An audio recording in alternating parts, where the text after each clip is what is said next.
Bhagavate Vasudevaya. Hare Krishna, dear devotees. Thank you for joining today. We wanted to seek the blessings of Radha Madhav, Radha Shyamsundar, Krishna Balaram, Bal Gopal, Gonita, Srila Prabhupada, Guru Maharaj, and the assembled devotees. Today we wanted to look at the journey of the soul. We've been talking about the material and spiritual worlds. So we are, of course, stuck in this material world, and wanted to see the journey of the soul once it leaves the body. What happens to it? And what happens to it in the material world, and perhaps also how it will get to the spiritual world. So this verse in the Bhagavad Gita, 8:16, chapter 8, text 16 is really interesting. Brahma bhuvanaloka punar avartino arjuna mam petyatu kaunteya punar janmana vidyate. From the highest planet in the material world down to the lowest, all are places of misery, wherein repeated birth and death take place. But one who attains to my abode, O son of Kunti, never takes birth again. So we saw how in this material world, especially in Satyayug, they have very long lives. They can live for billions, trillions of years. But yet Krishna is saying from the highest planet in the material world down to the lowest, all are places of misery, wherein repeated birth and death take place. So, in this material world, there is no happiness as such. It's misery, because there's this hard stop called death. But Krishna also explains that somebody who attains his abode never returns, never takes birth again. So this is very, very comforting. And then how do we get to his abode? Well, he explains that in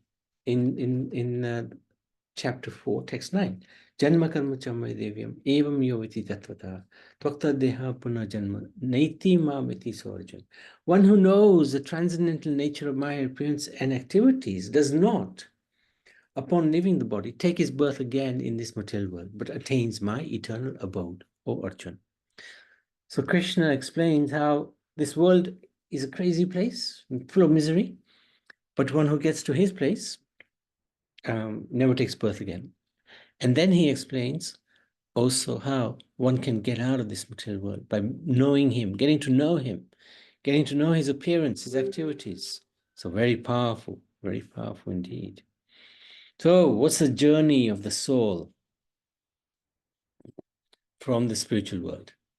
for starters, okay?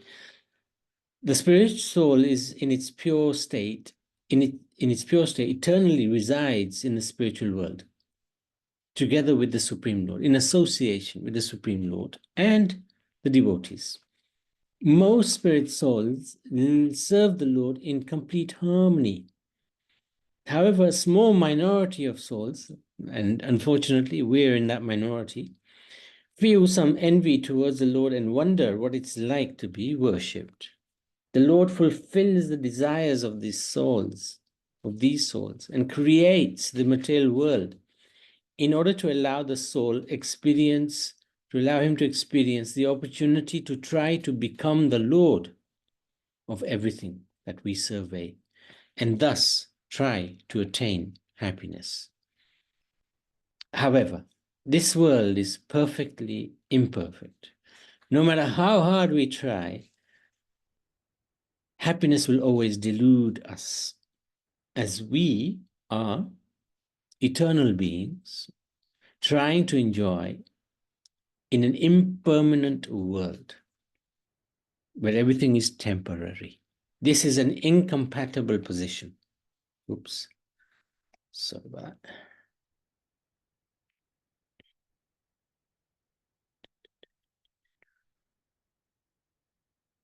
Okay. We're a little bit like fish out of water. When the fish is out of water, it struggles. As soon as the fish goes back in water, it's fine. So what is the journey of the soul from the spiritual world like? So we've gone through this a few times in the last few weeks, or rather a few sessions. So I won't go through it again. But this is the spiritual world, and we've ended up in this world. How the soul descends into this material world. As the soul is coming directly from the spiritual world, is very potent and powerful. So the soul who comes straight from the spiritual world is very powerful. He may be appointed to the post of Brahma, the secondary creator of this material world. So this is Lord Brahma here, seated on the top of the lotus, which sprouts from the navel of Mahavishnu.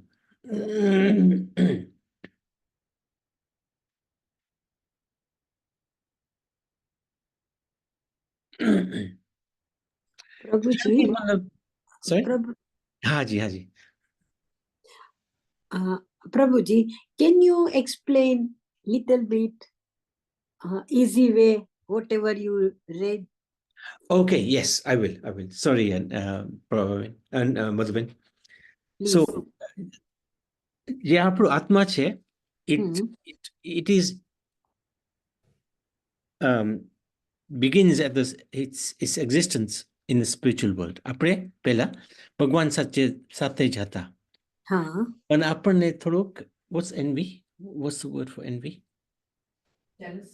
આપણને થોડુંક jealousy in ગુજરાતીમાં envy એટલે થોડું અભિમાન, અહંકાર, અહંકાર. એમ લાગ્યું કે મારે ભગવાન થવું છે, કેમ કે ભગવાનને બહુ મજા આવે છે. ને એના લીધે ભગવાને આ મટીરિયલ વર્લ્ડ બનાવ્યું ને આપણને ત્યાં રાખ્યા, કેમ કે આપણને એનાથી જુદું રહેવું હતું, to stay in this. Okay. So in order to fulfill our desire, he made this world, and we can try to become like God, we try to control everything. Okay. But in this world it's very hard, right? Because આપણને મૃત્યુ થવાનું છે from this body. So we can't control anything in this world. Okay, because of some word I couldn't understand. And now I understand it's exactly what you're saying. Thank you. Thanks.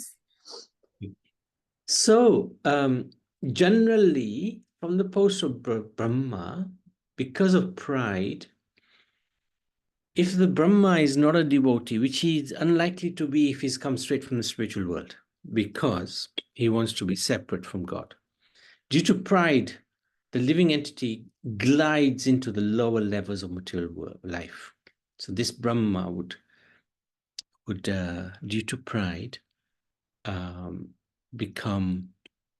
go down perhaps into the human form of life. Our Brahma, however, is going in the right direction as he is a pure devotee. The living entity continues in the material world, getting different material bodies according to its karma, desires, and consciousness. So these are the three factors which will determine our next life: our karma, our activities, our icha, our desires, and our consciousness. What are we thinking? Where do we want to be? So going up and down from animal life, sometimes human life, sometimes demigod, sometimes. So we're just rotating in this material world from higher to lower to higher to lower. When one attains the human form of life, then it gets the best opportunity to regain its original consciousness through engaging in bhakti, devotional service to the Lord, and re-establish his relationship with God and return back home, back to Godhead. So we are very fortunate. We have attained this human form of life. And in this human form of life, we can, through the process of bhakti yoga, get connected with the Lord again, and in due course of time, return back to the spiritual world. Once our karma desire and consciousness are aligned with spirituality or the Supreme Lord. So what's the journey of the soul in this world? If the soul does not cultivate the spiritual desires, so it doesn't want to make spiritual progress, it's enjoying in this material world, so-called enjoying, then it will only have material desires, which can be fulfilled through a material body. So depending on the karma, desires, and consciousness. So some examples. Right? Somebody likes to show off their body. That's their karma. That's their desire. They want to show how beautiful they are. That's their consciousness. They're always in that mood, wanting to be naked, perhaps. So maybe in the next life, God may give them an opportunity to become a tree. They can remain naked for many thousands of years. Someone likes to eat raw meat. So maybe, these are very crude examples. Mother Nature may give them the opportunity to become a tiger. They can eat raw meat. Somebody likes to sleep a lot. Just want to sleep, sleep, sleep, sleep. That's their karma. That's their desire. And that's their consciousness, mode of ignorance. Then they might become a bear in the next life, sleep for 6 months a year. Somebody likes to eat no matter what it is, whether it's tasty or not tasty or stale or fresh. That behavior is that like a pig. So perhaps next life, Mother Nature may give them the opportunity to become a pig in their next life. It's not a good thing. So they can continue their activities, but in the proper body, because they're not behaving like humans. They're behaving like a tree or an animal. So Mother Nature will give them that reward. Yes, you want to behave like a pig? Take a body of a pig. So it's karma is very definite, unfortunately. Anyway, throughout this life, we must prepare for our next body. Since we are all eternal spirit soul, we never die. So this is, and 3 questions really can help us understand, questions and answers, can help us understand this. First question is, how big were our bodies when we were born, right? Tiny. Second question is, do we have the same body now? No, body's changed completely. Third question, are we the same person, however, that we were when we were little? Yes, the answer is yes. So we have changed our body, right, several times in this very life. But we still are the same person. So we can't be the body, because the body has changed again and again and again, from a baby body to now, old man, old woman body. But the Atma, the soul, has remained the same. So we are something beyond this body, and it's called the Atma. And the Atma never dies, as Krishna explains in the Bhagavad Gita, chapter 2. Never dies. But we must inhabit a body to fulfill our desires. Whatever desires we cultivate and act on in this life, together with the level of our consciousness, prepares our next body. So now we are building our next body, our next life. By our activities in this life, we are going to make our next body, next life. Because there are unlimited ways to live a life, there are unlimited possibilities for the next birth. Because the next birth is dependent on this life. Whatever consciousness we develop in this life will be present at the time of our death. And that will take us to our next birth. So, as Krishna explains in the Bhagavad Gita, whatever we remember at the end of our life, we will attain that going forward. So what will we remember at the end of our life? What we've done throughout our life. So that consciousness will stay with us at the end of our life and take us to our next body. there are heavenly and hellish destinations within this universe and spiritual destinations outside this universe. There is unvariegated region with no activity. So that's the Brahma Jyoti. There are 8.4 million different types of bodies according to mentality and consciousness within this universe. There are living entities on every planet with bodies suitable for the environment there. Once we leave our body, the decision is made by material nature, Maya Devi, Durga Mata, Yamraj, these great agents take control. And although relatives and well-wishers left behind can have some influence over events, we don't have any necessarily ourselves. So we're helpless. We're now bound by our activities in our previous life. We may get some assistance from our relatives if they perform Shraddh or do the different Pindan ceremonies. But now we're in the hands, and of course we have the protection of the Supreme Lord. He stays with us. If one is especially a devotee, but otherwise we are in the hands of Mother Nature, in the hands of the Devatas, who have the duty to reward or punish according to our activities. We have all our chances to make choices in this life as a human being. And once this birth is over, so when death comes, we are simply in the system again. And the process is automatic, without any consideration of our desires or pleas. It's too late. It's too late. So now the judgment day has come. In that way, it's a little bit like a judicial and penal system in a country. Once you are arrested, then you go to trial. If convicted, you are sentenced. Regretting your criminal activity doesn't necessarily absolve you from guilt, nor does charitable work performed while under trial. You broke the law, you will be punished. So it's pretty heavy stuff.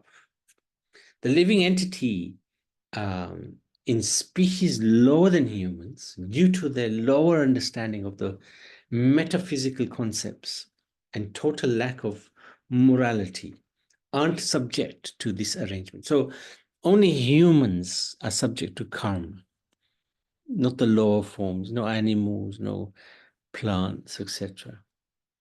They simply take one birth after another through the different species until they attain a human birth. So how does the soul evolve through different bodies? Well, it might start as a body of an amoeba, then it progresses into grass, into trees and plants, then into aquatic life in water, and then animals on land with lots of legs, and then they get smaller number of legs, less legs, until they become either a cow or a lion or a monkey as an example, and then they would enter into a human form of life.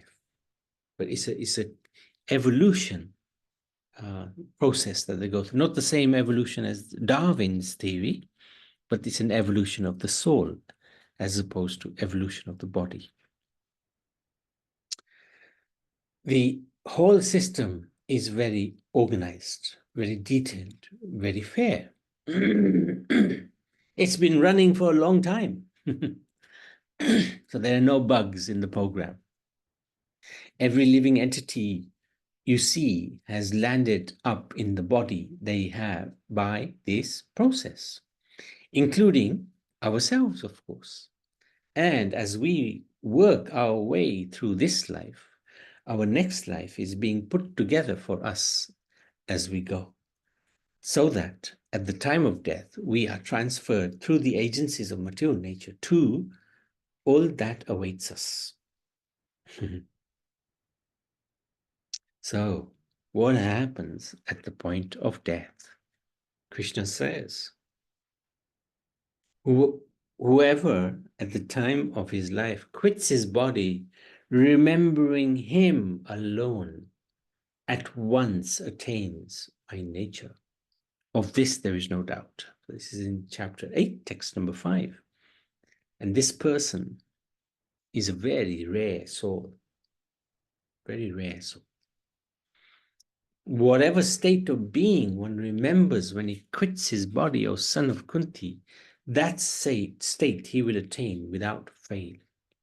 So that's the very next verse. Chapter 8, text 6. So Krishna's given a very nice summary of what can happen to the person at the time of death. Death can be extremely painful. The dying person experiences a pain that is equal to 40,000 scorpions biting the body simultaneously. This is according to the Garud Purana. So it's a really tough situation at that time, at the time of death. Yes or no? Hare Krishna Prabhu. I have actually two questions regarding this slide. Remembering me, how you practice that. And the second question is, that can be extremely painful. I mean, when is that, is it that the last second or the last 5 minutes? Yeah. Good question. So remembering him, how do we do that? Well, we are following that process by chanting Hare Krishna, doing as much devotional service, bhakti, as possible, serving the devotees, serving the Lord. So the more we spend in our day on remembering the Lord, remembering his pastime, reading the scriptures, doing seva for the Lord, doing seva for the devotees, doing Gaumata seva, going to holy places. This all will help us at the time of death to remember the Lord. And the most important thing is the chanting. If we are chanting with intensity every day, then that will increase the chances of remembering the Lord alone at the time of our passing from this body. One proviso: even if a devotee, for whatever reason, does not remember the Lord at the end of his life, for whatever reason, will the Lord abandon that devotee if he spent his whole life remembering the Lord, doing seva to the Lord? No, he won't. So in many ways, the devotee will not get anxious in any circumstance because he is completely under the protection of the Lord. He will not get anxious that, oh, will I remember you at the time of death? It doesn't matter to him because he's simply worried about how much service he can do for the Lord. So whether he remembers the Lord or not, he doesn't care because he knows Krishna has made this promise through Arjun. Declare it boldly, Krishna says to Arjun. My devotee never perishes. I will protect what he has and I'll give him what he doesn't have. So devotee never worries. Devotee never worries. And the other point about death, how long can this pain be? Well, it just depends. depends on our karma, depends on how, if we've done things which have been cruel to others, then that cruelty may even come back to us in this very life, perhaps at the point of death. So every situation is different. It could be a second, it can be for years. We know people who, we've got a next door neighbor who for many months now has been really struggling.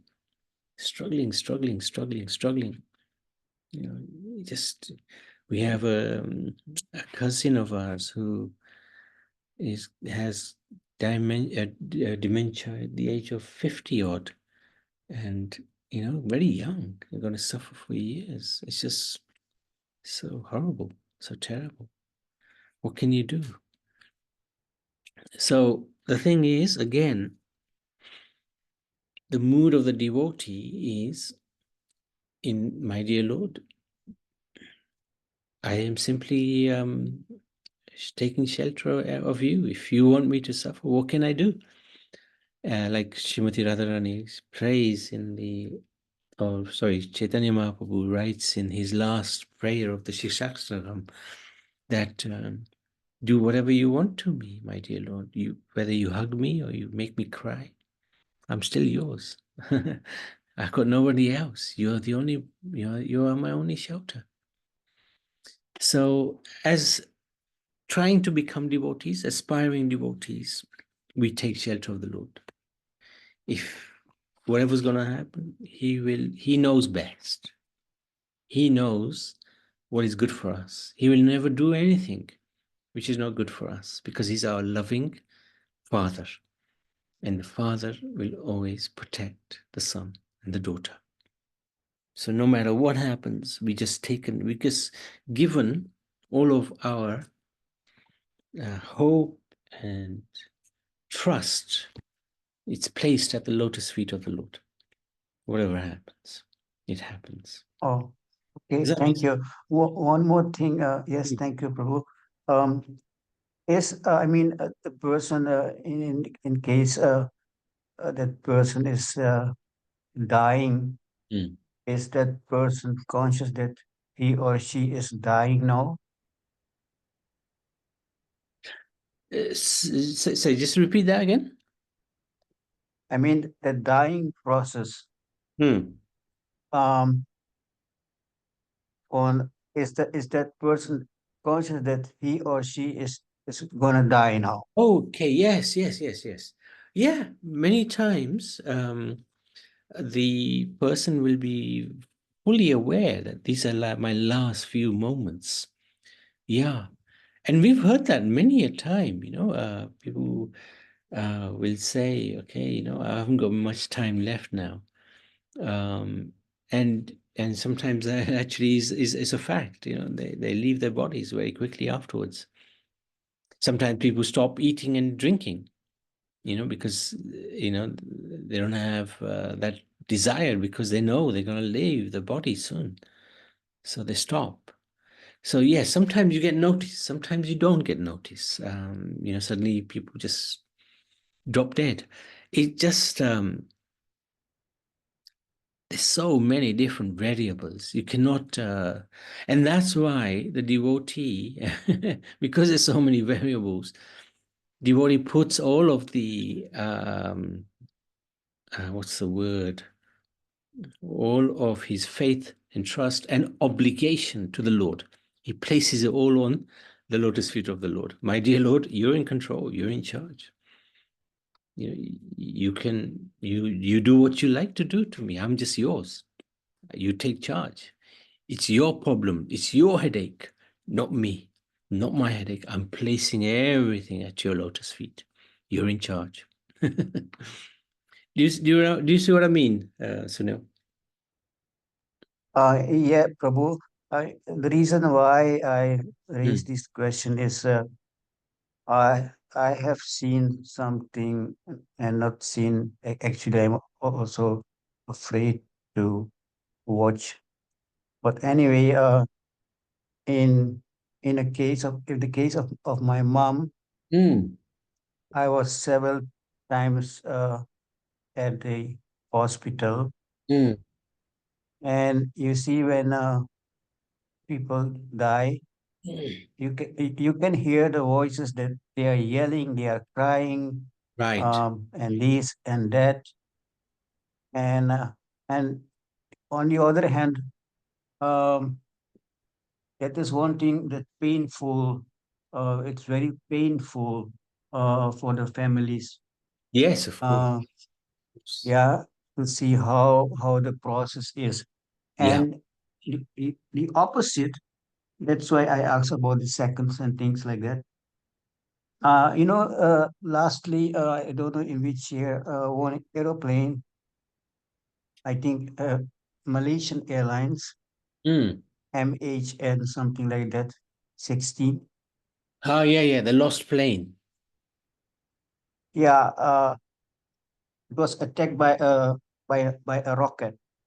And Oh, in that case, all in the airplane, they died suddenly. maybe in less than 1 second. Yeah, true, Yeah. true.